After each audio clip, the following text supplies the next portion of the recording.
And we are good to go. So welcome. If you're watching our video tonight, we appreciate having you here. We are broadcasting on Facebook Live, and if you have questions, you can leave those in the comments and we will get responses back to you. We will also be sharing contact information or links or any other kind of resource that we might talk about in this session in the comments. So they will be there even if you're watching after the fact and you're not watching this live. My name is Kelly Bletchertass. I'm the program coordinator with the York County Coalition on Homelessness. My coworker, Alexandra Smith, is on as well. She's going to be watching our comments. Allie, do you want to say hi? Hello, everyone. The York County Coalition on Homelessness is a collaborative organization. We have a little over 50 organizations in York County that work together for those that are at risk of homelessness or are already experiencing homelessness. So we partner with as many folks as we can so that we can do the best work and provide housing and supports for as many people as we can in our community.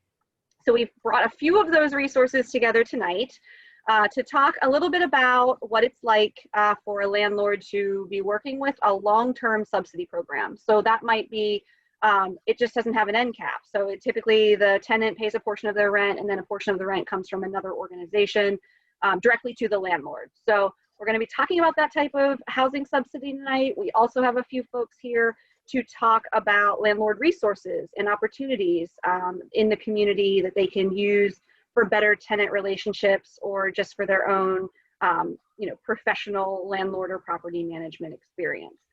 So that's kind of our information for tonight.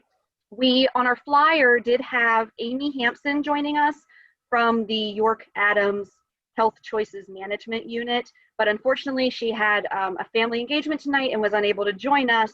So you'll have to bear with me, but I am going to talk a little bit about the HealthChoices subsidy program for housing, just to share some information. Amy was kind enough to let us know that if there are questions tonight that we can't answer as a group, we will absolutely get an answer back to you. And I will also share Amy's contact information in the comments so that you can connect with her if it's something that you're looking at working with, or if someone has approached you for one of your units and has remarked that they're working with the HealthChoices subsidy program. So the HealthChoices subsidy program is long-term assistance. As long as the individual is paying their share of the rent, the HealthChoices unit provides the rest.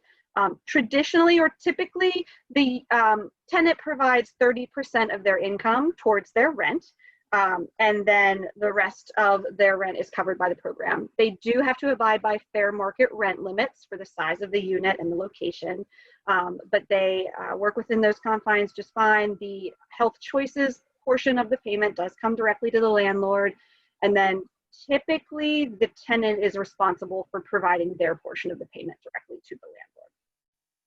They do have funds to help with security deposit when someone moves in, so they are able to assist with moving someone into the unit as a brand new tenant. They do require an initial apartment inspection, and you're probably going to hear that from other programs as well.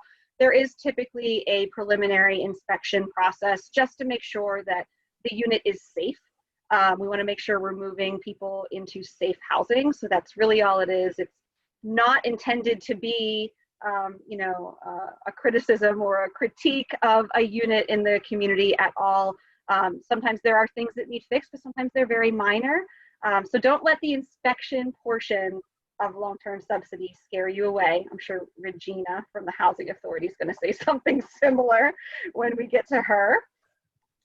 There is a housing caseworker that does work with those that are within the HealthChoices subsidy. So they help them with finding housing and signing their lease and making sure all of that information is complete. But the housing case manager is also there once the tenant moves in. If the landlord has concerns or questions, that person is there to help facilitate a discussion or come up with a solution to a problem that has arisen with that tenant. So there is an extra level of support that a landlord or a property management company can reach out to while they're working with the HealthChoices program if something comes up that just can't seem to be resolved between the tenant and the landlord. They do have eligibility requirements for the HealthChoices subsidy. Some of the eligibility requirements are that the individual has to have a disability. There's not a specified type here. And they do have to be low income. Most of those receiving subsidy right now, traditionally their income is SSI or SSDI. So that's kind of the level of low income that we see with a lot of the clients in the Health Choices program. Even if the person does have a negative history, maybe they've had a criminal charge, maybe they've had an eviction, any host of things that could have come across on their record, the housing case manager, the Health Choices program works to make sure that those barriers are not going to keep them from housing. So they will work with a landlord to answer questions about those concerns or provide support to ensure that the landlord's property is going to be protected and that the tenant is going to be a good tenant and that they can support that person in making sure that they're continuing to be a good tenant. So that's kind of the basis of the Health Choices subsidy. It does work through the York Adams Health Choices Unit, which is their physical offices are located in the Human Services building downtown in New York City. But Amy does have households all over the county. So really any private landlord can participate in this program. So she has units anywhere that someone might want to live, and they've located a unit that meets fair market rent. And that the landlord was willing to rent to that tenant. So there's a little bit of basic overview on the Health Choices subsidy. And like I said, if there are additional questions, we will make sure we get an answer to you, and we'll make sure that we post them in the comments so that you can see them even if you're watching after the fact. Allie, anything in there yet while I was talking? Nope. No questions or anything. Okay.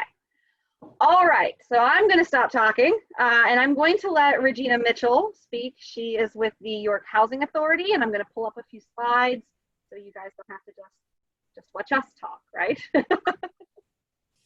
All right, go ahead, Regina. I'm going to share those slides. Good evening, everyone. I am here as the Executive Director of the York Housing Authority. Some say YHA, some say housing. But we serve both the city of York and the county of York. So we have, our program stretches the whole width and breadth of York County. Although many people think we just service the city. We have portfolio and we have houses, public housing and other housing throughout the county and in the city. But the main focus of tonight is the Section 8 voucher program.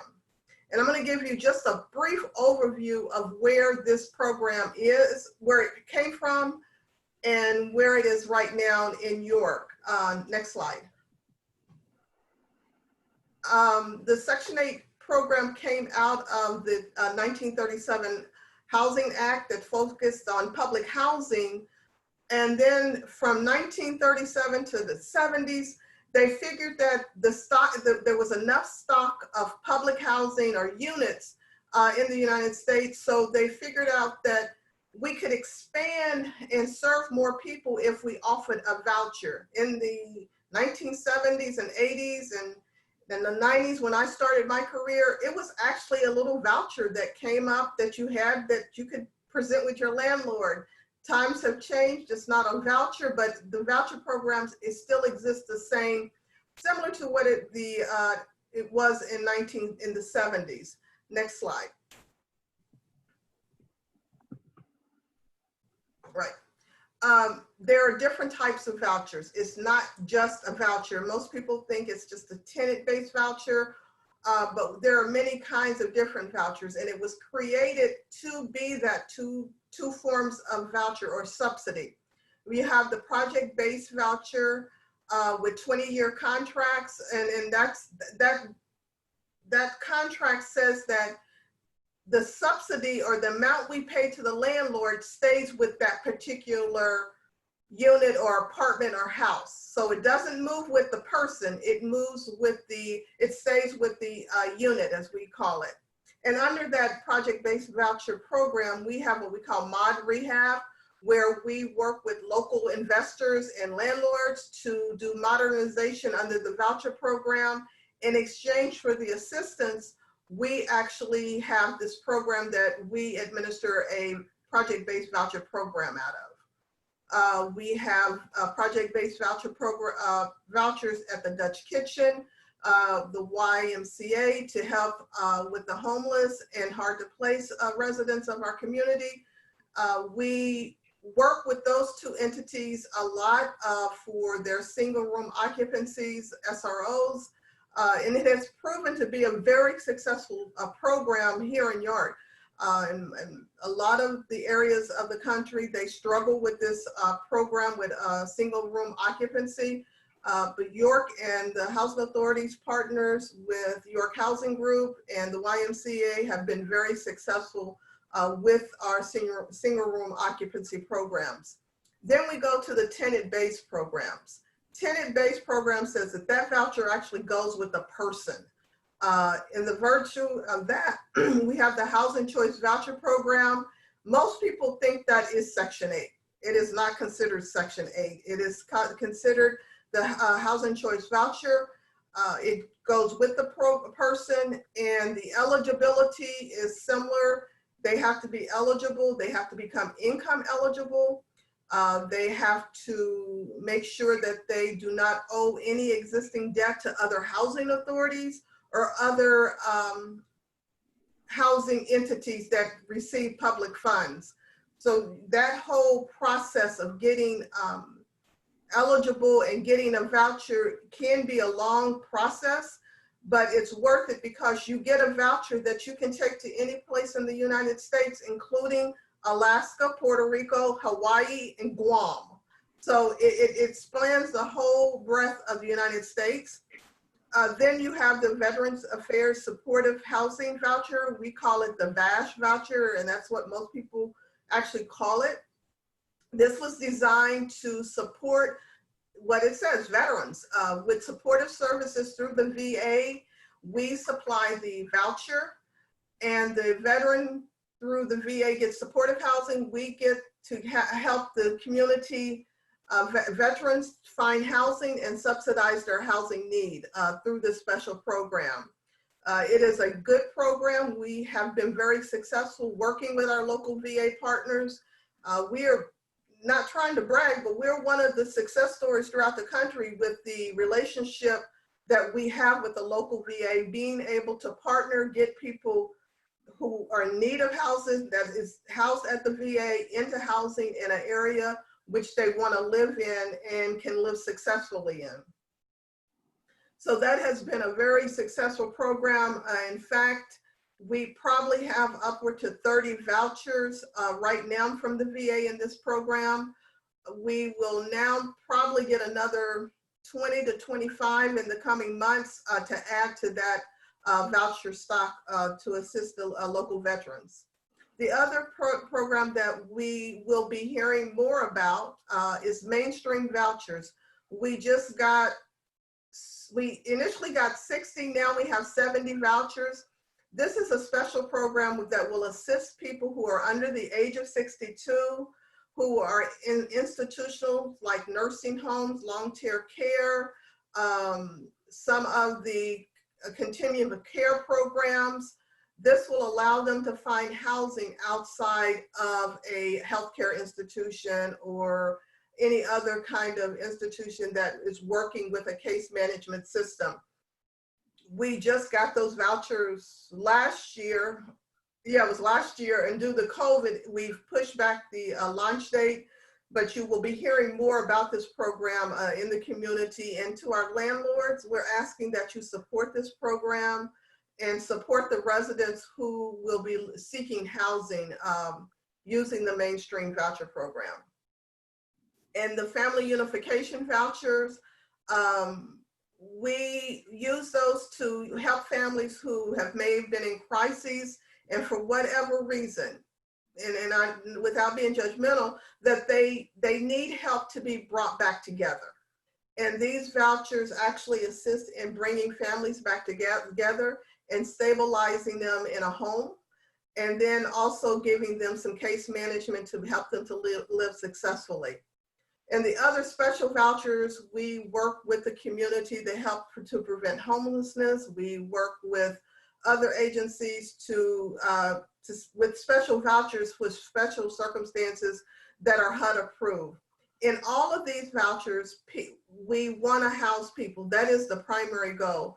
And we want landlords who are willing to work with us and work with sometimes a special population with our veterans who may need some additional services and requirements in the home that can help them live independently, like grab bars, special handrails that can help them get into their units.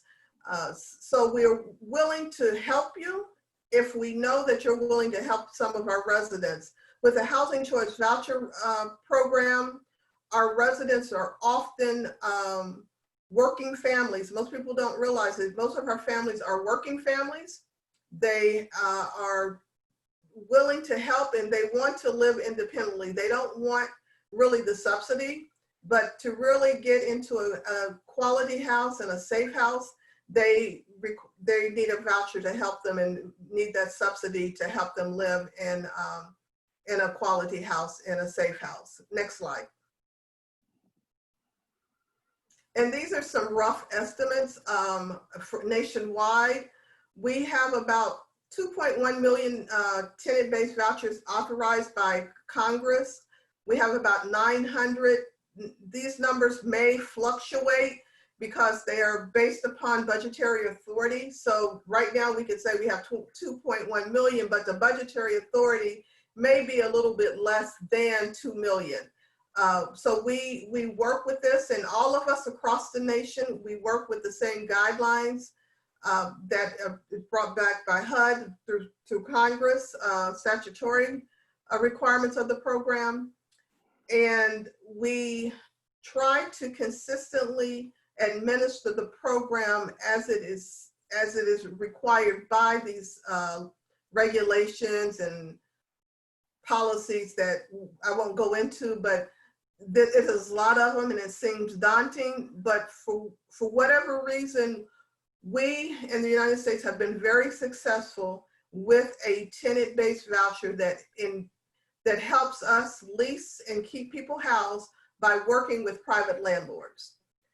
So that is the success of the program, and it has been very successful in York.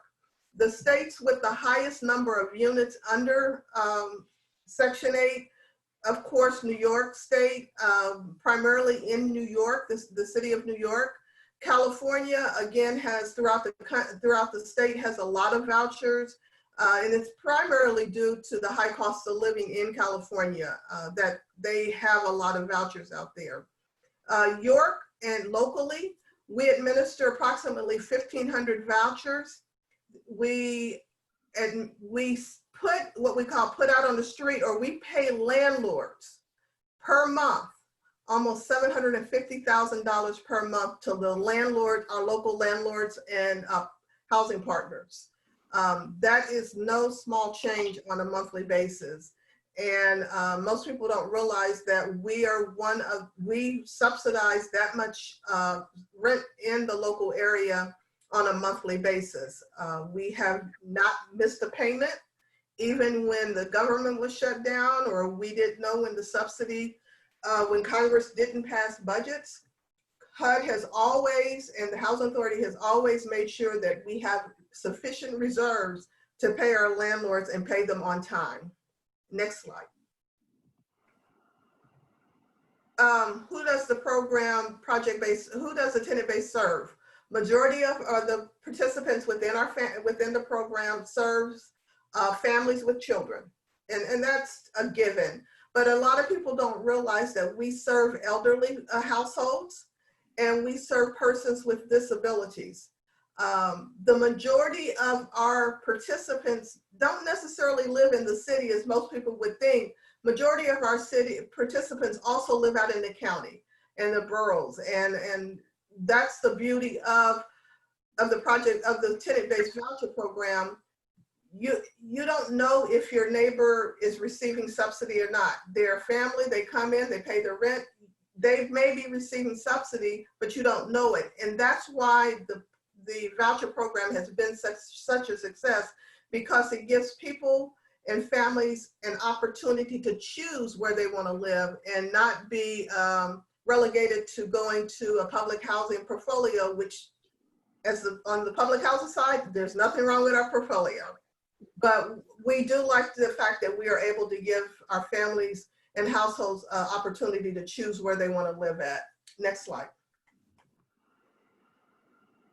This briefly is the income eligibility right now. 75% of our new admissions fit that category. There are 30% of the under the area median income. And that right now, and I think are the numbers as of March 2020. We get these numbers annually, and so those are the numbers right now for each household size. Next slide. The income, it's an income-based rent calculation.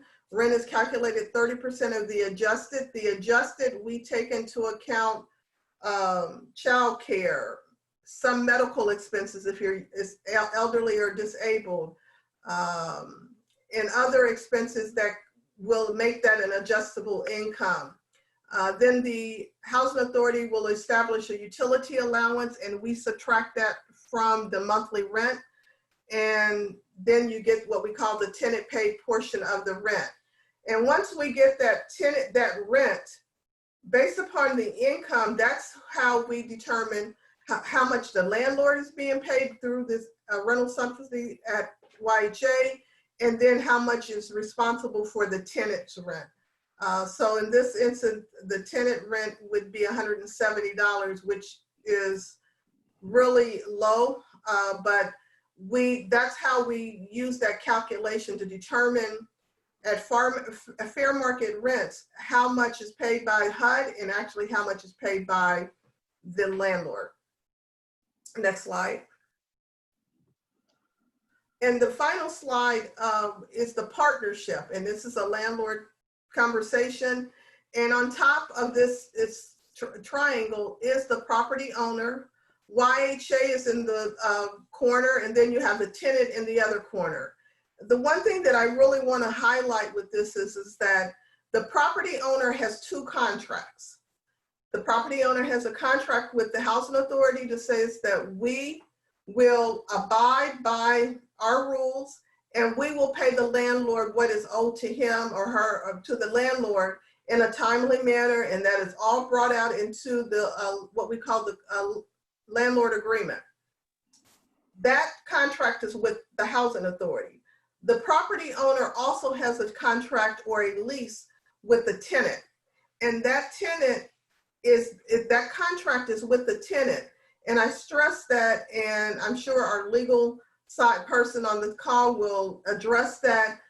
You treat that tenant like you would treat any other market rate tenant. If they don't pay rent, if they don't do what is subscribed in the lease, you can move towards termination of lease. It has nothing to do with the Housing Authority. We just are the pipeline to get you to the subsidy and the additional, to make you whole on rent.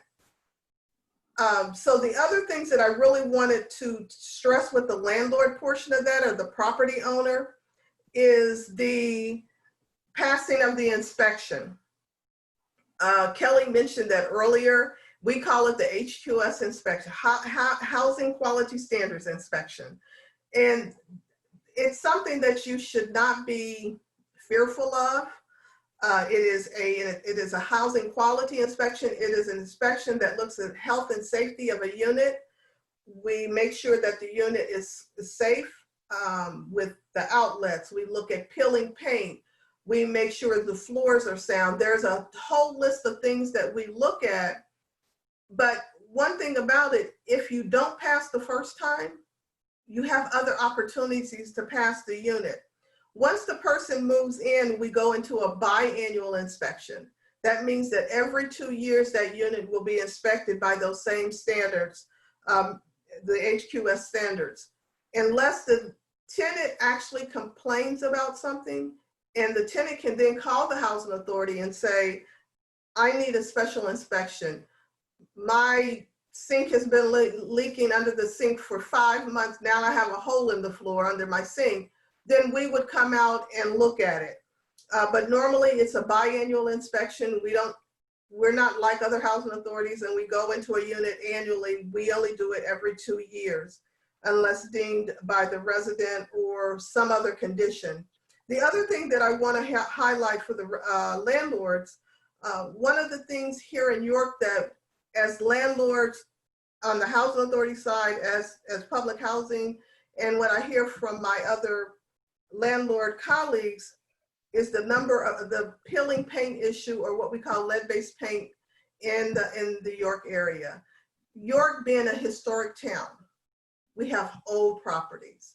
Those old properties has layers and layers and layers and layers of paint under them. And once you get to a layer of paint that has been painted prior to 1978, it is most likely to have lead in it. And lead can cause harm to our children.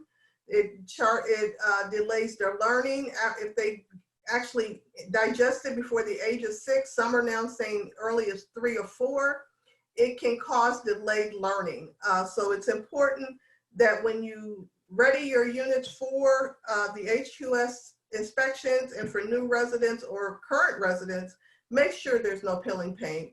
And the easy places that we forget to paint are our closets, baseboards, up around the ceilings, and in the kitchen on those window sills on next to up above the sink.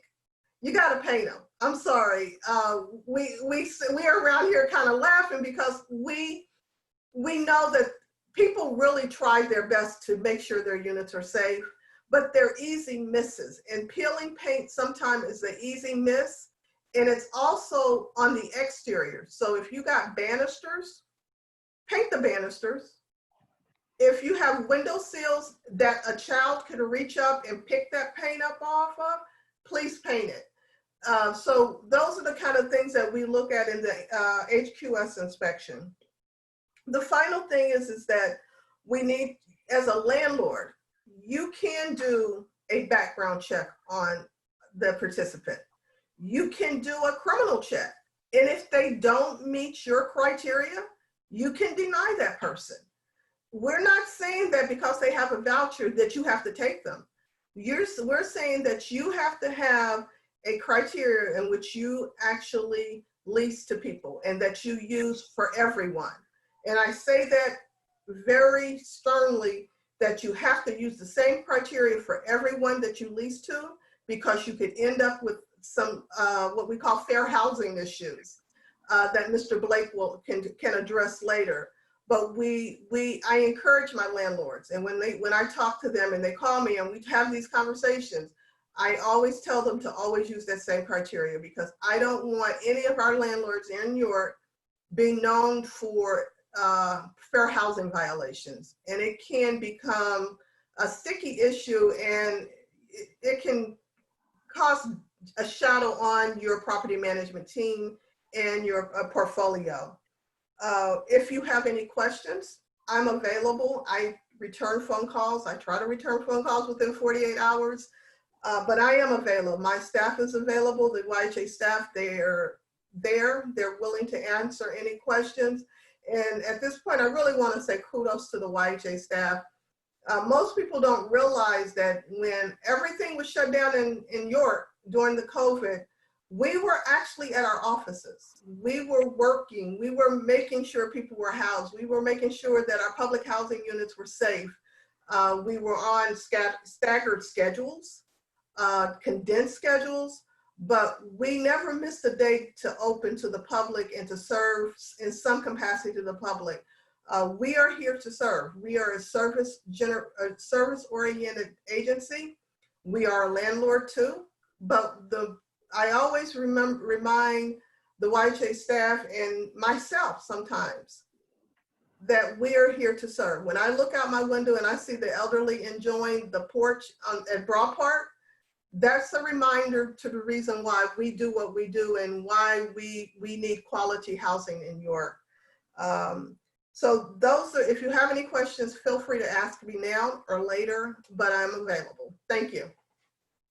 Thank you, Regina.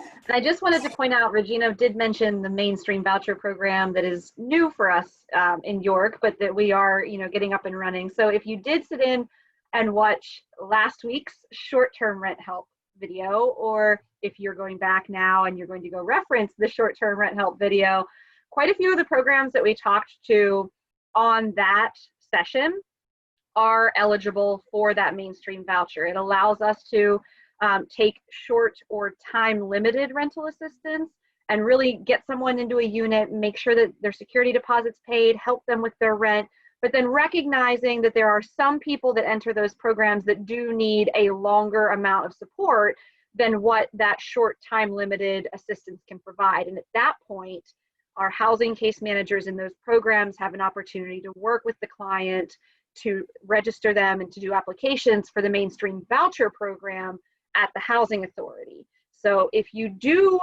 support or work with someone who is getting time-limited rental assistance, you may down the road connect with the case manager working on that program, and they might say to you, hey, you know, we're going to apply for mainstream voucher with the housing authority. So even if you're in short-term rent help, getting assistance that way, and you're getting payments that way for your tenants, there's a chance that you may also be approached about housing authority programs as well. Right, and I forgot one thing. Okay. Our waiting list is open. Our waiting list is open until the end of the year, so. Yeah, important note that the waiting list is open. The list is open. All right, good to know. I think that's all I have for that one. Yes. Allie, are we good? Yep, no questions so far. Okay. Well, since Regina brought up a couple of fair housing items and legal things, Kurt, would you like to go next and follow up on those? I'd be happy to. Thanks for having me. Let's start with fair housing, since that's where she sort of brought me in on this. Yeah, the best advice I can give a landlord is everything you do should be the same for every tenant. Have a protocol, have a procedure, and when I say that, it means from the qualifying them to be a tenant, how you handle complaints, repairs, renewal of leases, and evictions. I'm a big fan on evictions that we have a set scenario. Rent's due on the 1st, late after the 5th. You know, the same late fees apply of 10% typically, not daily fees. And that when we start our eviction time periods are a set or structured scenario. I tend to be a week after the 5th, the next business day, the 12th, 13th, 14th. You know, granted we're in COVID and we have all kinds of CARES Acts and different things changing us, but in normal non-COVID and CARES Act and everything else, we really want to make sure that we're getting everybody on the same program all the time. You know, that way you can't be accused of changing your protocol, your procedures, anything like that midstream. You know, just really is the best thing.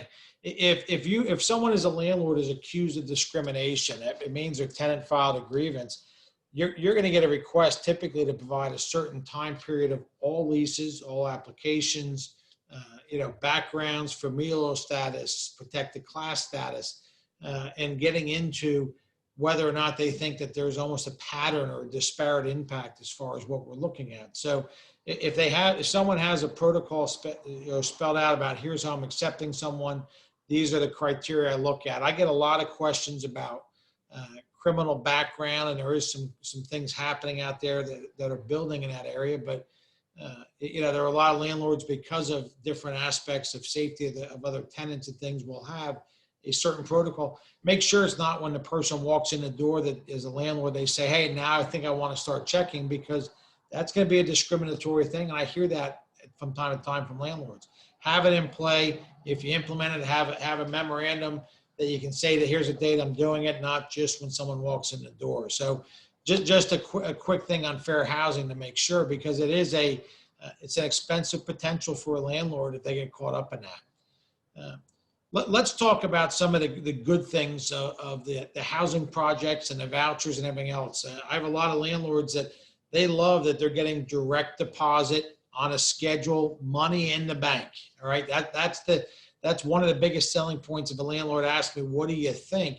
Is you have a guarantee of a large majority or a bigger portion of the rents are hitting that bank account on a really nice, regular, scheduled scenario. So there's a great scenario there. Complaints I heard in the past was a lot of landlords used to complain about the inspections. The inspections I'm seeing today, they're holding tenants to task too. There are things that I've seen where the tenants are getting housing, particularly they're cleaning, the way they're keeping the house, some scenarios that way. That's been a vast improvement that we've seen in the program that way. The tenants are getting held to standard to get into it. Are there difficulties with tenants' cooperation inspections? Sure, I run into that. I have cases. We bring evictions many times based on a tenant's failure to cooperate, failure to participate in inspections or allow the inspections or maintenance people in, and we go forward with our evictions that way. The other good change we've seen is what was brought up by Regina is you can do your own lease.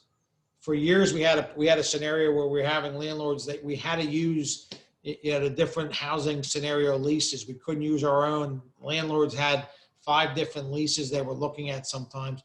That's not the scenario anymore. We can use the leases that we're used to, that we see for every case, which I like because it's what we know. So waiver of notice to quit, that's one of my big points for a lease. That can be in there now. We didn't used to see those type of things. And particularly when you get into housing vouchers, different supplement programs, we fall under some federal laws.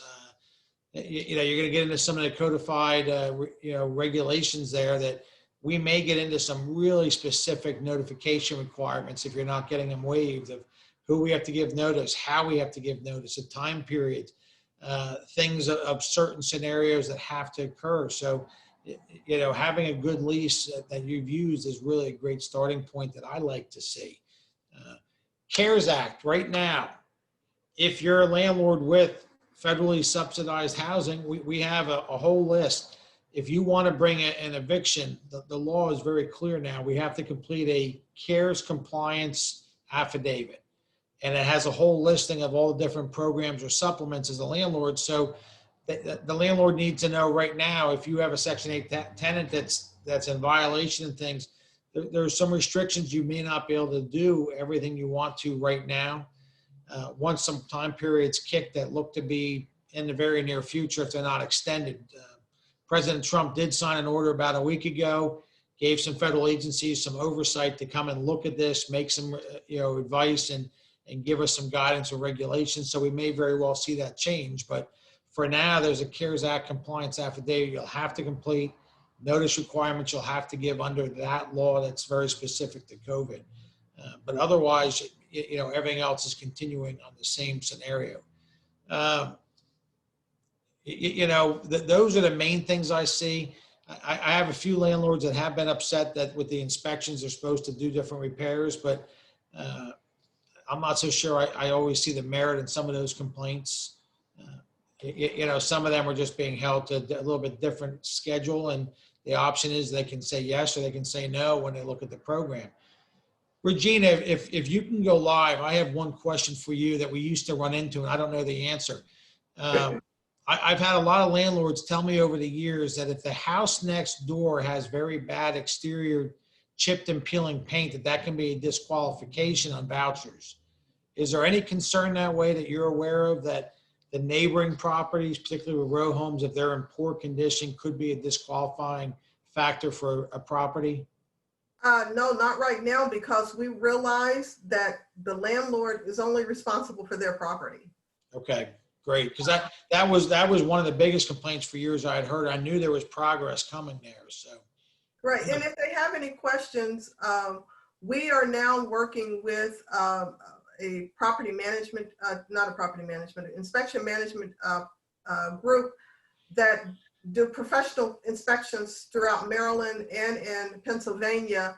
So they're really qualified. They understand the inspection code of HQS criteria, and that they're willing to work with us. So if they have any questions, we have someone who is there that can field their questions. And if they don't know, they come and ask the questions to someone else on staff.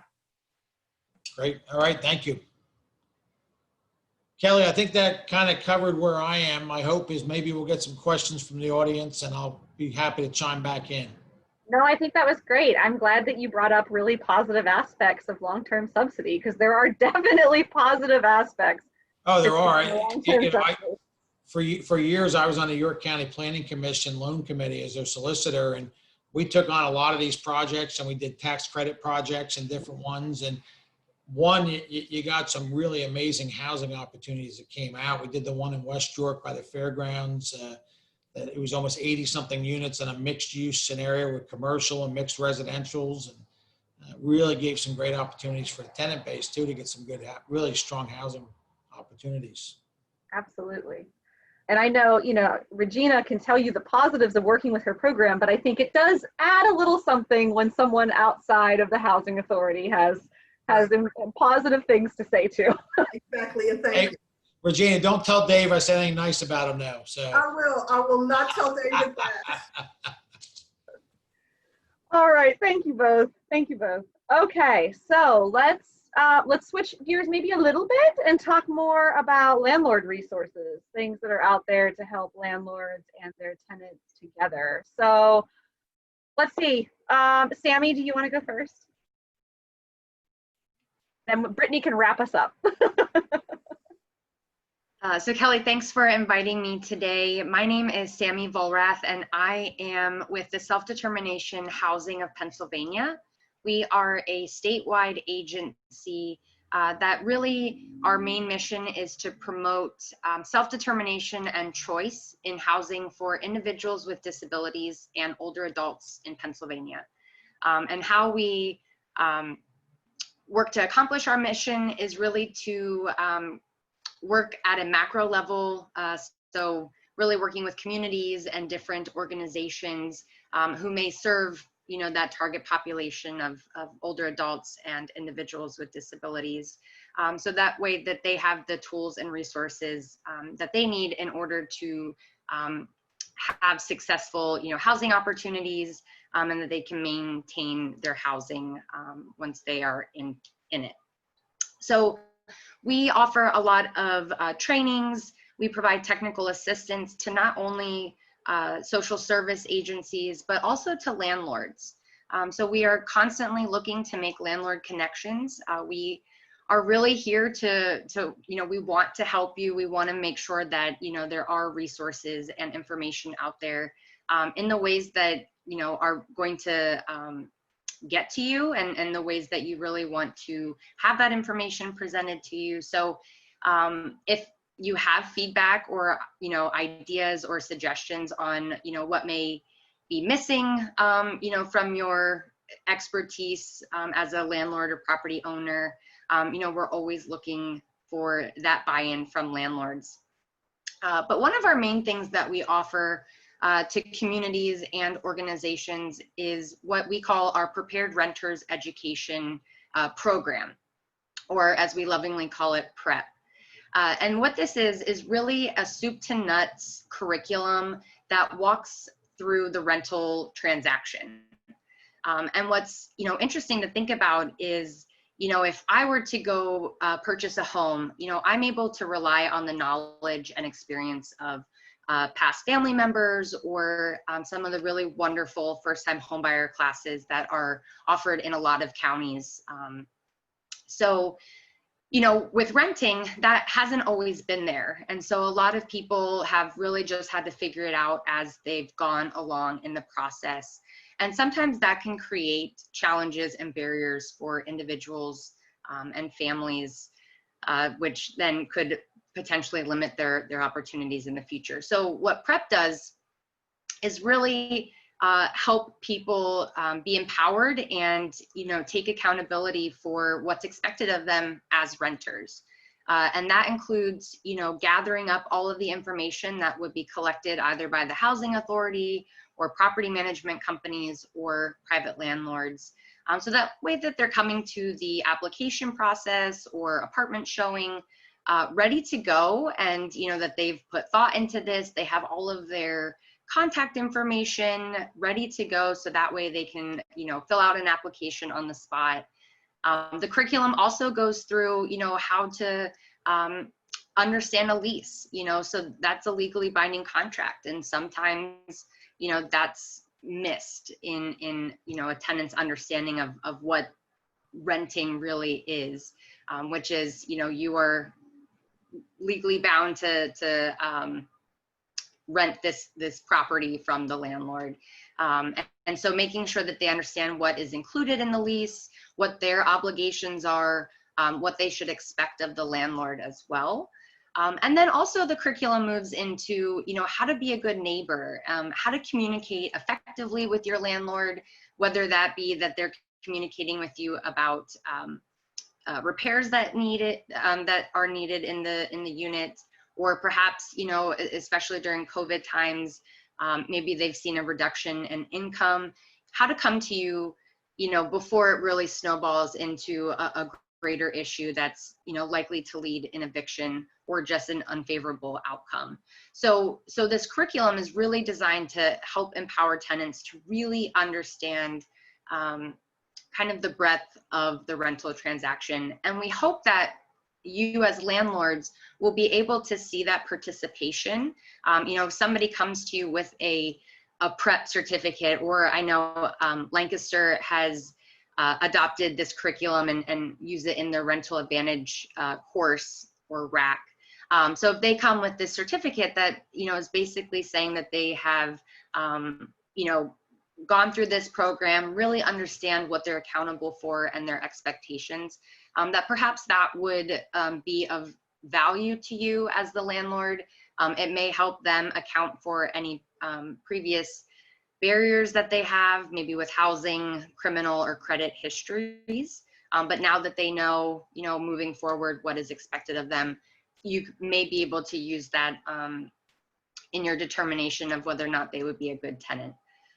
It really does emphasize, kind of the three main pillars of renting, which is, paying your rent on time, taking care of the property, and being a good neighbor, making sure, that you're quiet and just, taking care of everything around you. So that is really a primary product that we have to offer to communities. And we really always encourage landlords to be open to prospective tenants who may have gone through a prep curriculum, or if there's a current tenant that is having some difficulties, perhaps this might be a resource that they could go through in order to help work out, whatever the challenges may be. Something else that we offer that would be of benefit to landlords is some of our training series. So we do a lot of specialized fair housing trainings that primarily focus on the protected class of disability. And so reasonable accommodations, reasonable modifications, how you might navigate that. And I do want to note that we are not attorneys, so we aren't providing legal advice or anything like that. We always direct back to the attorneys and legal experts. But we are providing information on how fair housing really does affect individuals with disabilities and how that process would unfold, as well as assistance animals. I know that that is a hot topic for a lot of landlords. We actually offer it on a rolling every other month basis. Unfortunately, our next scheduled assistance animal webinar is tomorrow at noon, but we do also offer it upon request. But that is a really great webinar, to start getting an understanding of, what may be an appropriate emotional support animal or assistance animal versus, a service animal, things like that, to help really kind of break down some of the differences and what your obligations may be and how an individual with disabilities may be moving through that process. And then the last thing that I want to kind of plug is a book that came to me. I actually used to work at the Lancaster Housing Opportunity Partnership, and we were running this pilot program, and this gentleman from Boston was really interested in the work that we were doing. And as a thank you, he had sent us a copy of his books called The Good Landlord. I will send this information to Kelly. They're smiling, Kelly's smiling because I talk about this all the time. This book is by Peter Shapiro, and the premise is really, how to make a profit while still making a difference. So the concept of a double bottom line. I think all of us are on this call today to make sure that, everybody has a place to call home and a roof over their head. So with investments and real estate also comes, with providing a basic need to individuals that we all should have. And so this book does a really great job. It is absolutely geared towards landlords, but really helps walk through how you can still make a profit while still building good, strong relationships with your tenants and making sure that their needs are being met through housing as well. So I just wanted to plug this. I think it is a fantastic book. It's a great resource. It's a quick read, super easy, but really palatable and practical as well. So I will definitely share that information with Kelly so that they can put it out there as well. But that is what I have for you guys. If you have any questions for our agency specifically, I guess I can put my email in the chat box, or okay, I'll do that. I'll have Allie do that. Maybe I'll send Allie a chat. Do that. Well, actually, we'll work together when we're done chatting. She and I will work together to make sure that we'll have Amy Hampson, even though she couldn't be here, her contact information. We'll have the Housing Authority, and we'll have all of you in there in case someone wants to reach out about something that you said and follow up on that. Thank you. But I will say I am not a landlord or a property manager or any of the above, but I have read The Good Landlord, and it is an excellent book. So that's why I was smiling. Okay. Let's see. Allie, are we okay? I just have someone asking the agency that offers the curriculum. They're asking what the agency is. So my organization is the Self-Determination Housing of Pennsylvania. We work with organizations to help get the curriculum out into the communities. I know in York, I believe the Community Progress Council utilizes our curriculum for their renter education program. And like I mentioned, LHOP over in Lancaster also does. But you also will see it infused with case management services. So, service providers who are working one-on-one with individuals may be infusing that into their work that they're doing with the individuals. But if you have questions about the curriculum, feel free to reach out to me and my organization, or connect with the York Community Progress Council. And I'll include their information in the listing too. And I have a hunch that that's also a really excellent segue into Brittany. Brittany, why don't you go ahead and chat? Yeah, thanks for teeing me up there. I'm glad to join you all on the panel today. I work for the York Housing Opportunity Center at LHOP. So we've been around for 26 years fostering access to housing. So we have a variety of programs, including support for first-time homebuyers, funds that support affordable housing development, neighborhood revitalization, as well as fair housing outreach and education. So we began in Lancaster, hence the name, but we have expanded into York in 2017. That always causes a little bit of confusion. But our perspective is that housing doesn't happen in a vacuum. Ensuring that everybody has access to housing requires strong partnerships. One sector alone is not going to solve our current issues. So it takes landlords and property managers working together with social service providers and programs, tenants, investors, homeowners, local officials and leaders, everyone to come together to talk about the issues and to work together to get engaged in practical solutions.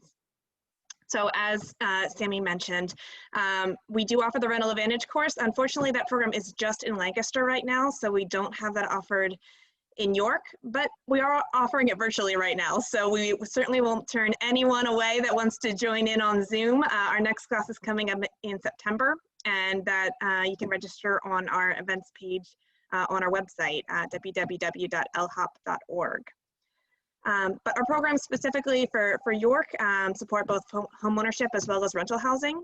So homeownership services include group education, individual counseling, as well as closing cost and down payment assistance. And our rental housing program is fair housing outreach and education. So we're funded by HUD to provide this outreach. We are a Fair Housing Initiatives program. We've talked about fair housing a lot this evening, a lot more than I expected, so that's super exciting to me. I really appreciate the great work that you all are doing in spreading the word about fair housing.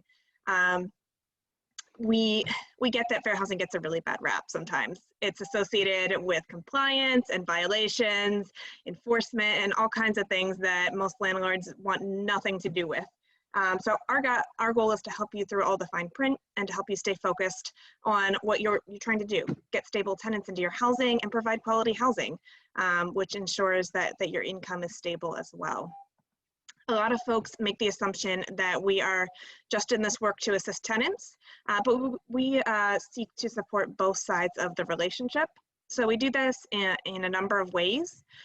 We provide some written materials. So we've got our landlord and tenant guide, which provides a lot of great information. It's written really neutrally, so it's useful to both landlords and tenants.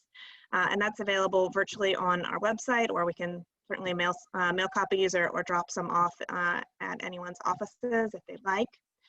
We also recently started a landlord magazine. It's called Bottom Line, because we recognize that folks need to make sure that their bottom line is healthy, as well as providing quality services and all of that. So that provides information about fair housing, as well as a lot of local resources. And we've got the last 2 editions of that on our website as well.